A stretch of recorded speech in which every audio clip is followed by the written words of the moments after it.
Disaccharide मतलब जिसमें मौजूद है दो मोनोसैकेराइड जो एक दूसरे से जुड़े होते हैं एक स्पेसिफिक बॉन्ड से जिसका नाम है ग्लाइकोसिडिक बॉन्ड।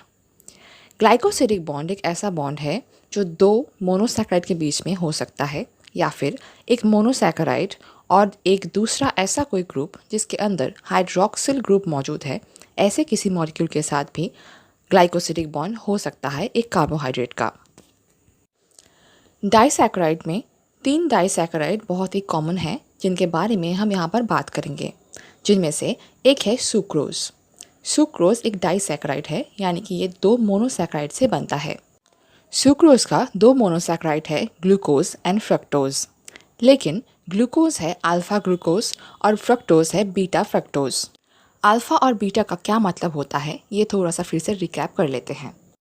जब एरोमेरिक कार्बन का OH ग्रुप 6 कार्बन के CH2OH के साथ ट्रांस पोजीशन पे होता है, तब ऐसे ग्लूकोज को कहा जाता है अल्फा ग्लूकोज, यानी कि ये अल्फा फॉर्म है। जब एक ग्लूकोज के अंदर एरोमेरिक कार्बन का OH ग्रुप CH2OH के साथ सिस पोजीशन में होता है, तब उसे कहा जाता है बीटा फॉर्म। सुक्रोज में अल्फा ग्लूकोज है, यानी कि OH ट्रांस पोजीशन में होगा CH2OH के साथ, और जो बीटा फ्रक्टोज है उसमें एरोमेरिक कार्बन का OH सिस पोजीशन पे रहेगा 6 नंबर वाले CH2OH के साथ। Alpha glucose and beta fructose के 2 एरोमेरिक कार्बन के बीच में होगा ग्लाइकोसिडिक बॉन्ड और बनेगा सुक्रोज डाइसैकेराइड। अब आते हैं दूसरे टाइप के डाइसैकेराइड में, जिसका नाम है मैल्टोज। मैल्टोज में 2 मोनोसैकेराइड मौजूद हैं।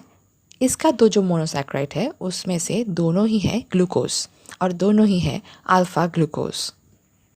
लेकिन यहाँ पर जो ग्लाइकोसिडिक बॉन्ड बनेगा वो बनेगा फर्स्ट कार्बन और दूसरे ग्लूकोज के 4th कार्बन के बीच में, यानी कि दोनों एरोमेरिक कार्बन यहाँ पे इन्वॉल्व नहीं है।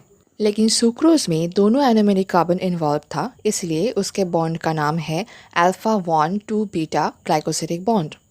और मैल्टोज में दोनों एरोमेरिक कार्बन इन्वॉल्व नहीं है। एरोमेरिक कार्बन जो इन्वॉल्व है उसमें दिया गया है अल्फा 1, और जिसमें एरोमेरिक कार्बन नहीं है वो है सिर्फ 4, यानी कि अल्फा 1,4 ग्लाइकोसिडिक बॉन्ड। तीसरा बहुत इंपॉर्टेंट डाइसैकेराइड है लैक्टोज। लैक्टोज में 2 जो मोनोसैकेराइड्स होते हैं उनमें से एक है गैलेक्टोज और दूसरा है ग्लूकोज। गैलेक्टोज है बीटा गैलेक्टोज एंड ग्लूकोज है अल्फा ग्लूकोज। और ग्लाइकोसिडिक बॉन्ड बनता है गैलेक्टोज के 1 नंबर कार्बन के साथ ग्लूकोज के 4th नंबर कार्बन का। तो जो ग्लाइकोसिडिक बॉन्ड बना वो है बीटा 1,4 ग्लाइकोसिडिक बॉन्ड। अब बात करते हैं पॉलीसैकेराइड्स के बारे में। पॉलीसैकेराइड मतलब जिसके अंदर 2 से ज़्यादा मोनोसैकेराइड मौजूद होंगे, यानी कि बहुत सारे मोनोसैकेराइड्स एक दूसरे के साथ जुड़ के पॉलीसैकेराइड बनाते हैं।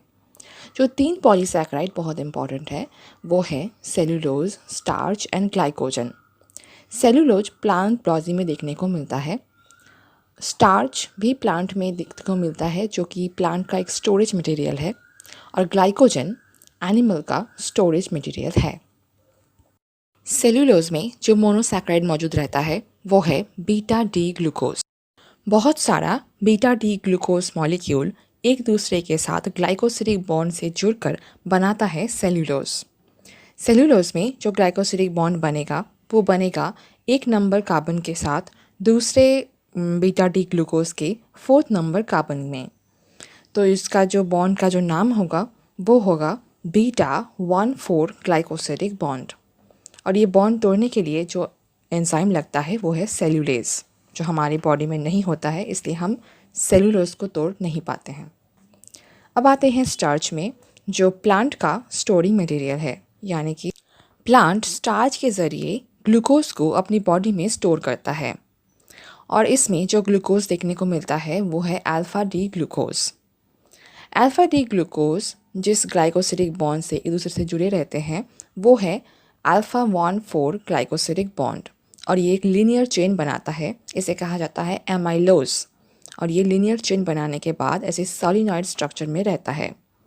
एक और स्ट्रक्चर होता है जो स्टार्च में देखने को मिलता है, वो सिर्फ लीनियर स्ट्रक्चर नहीं है, उसमें ब्रांच स्ट्रक्चर भी देखने को मिलता है, यानी कि ब्रांच में ग्लाइकोसिडिक बॉन्ड भी देखने को मिलता है। अल्फ़ा 1,4 ग्लाइकोसिडिक बॉन्ड के रहने के साथ साथ एक और ग्लाइकोसिडिक बॉन्ड बनता है, जो बनता है एक अल्फ़ा डी ग्लूकोज के 6 नंबर कार्बन के साथ एक और अल्फ़ा डी ग्लूकोज के 1 नंबर कार्बन में, कुछ इस तरीके से। और इस ग्लाइकोसिडिक बॉन्ड का नाम है अल्फ़ा 1,6 ग्लाइकोसिडिक बॉन्ड, क्योंकि ये 1 नंबर कार्बन और 6 नंबर कार्बन के बीच में बन रहा है। और इसको कहा जाता है एमाइलोपेक्टिन स्ट्रक्चर, और ये एक ब्रांच स्ट्रक्चर है स्टार्च का। और ऐसे एमाइलोज और एमाइलोपेक्टिन को तोड़ने के लिए जो एंजाइम चाहिए होता है वो है एमाइलेज एंड मैल्थेट्स। अब आते हैं ग्लाइकोजन में। ग्लाइकोजन एनिमल का एक स्टोरिंग मटेरियल है, यानी कि ग्लाइकोजन के ज़रिए एनिमल्स अपने बॉडी में ग्लूकोज को स्टोर करते हैं ताकि इमरजेंसी के टाइम पे यूज़ किया जा सके। ग्लाइकोजन में भी अल्फ़ा डी ग्लूकोज ही रहता है, लेकिन यहाँ पर सिर्फ ब्रांच स्ट्रक्चर देखने को मिलता है, लीनियर स्ट्रक्चर नहीं देखने को मिलता है यहाँ पे। तो जो ग्लाइकोजन है वहाँ पर alpha 1,4 glycosidic bond and alpha 1,6 glycosidic bond दोनों प्रेजेंट होता है, क्योंकि ये एक ब्रांच स्ट्रक्चर है। ग्लाइकोजन एक हाईली ब्रांच स्ट्रक्चर है और इसका ब्रांचिंग स्टार्च से बहुत ज़्यादा होता है और बहुत सारे ग्लूकोज मॉलिक्यूल इसमें स्टोर्ड रहते हैं।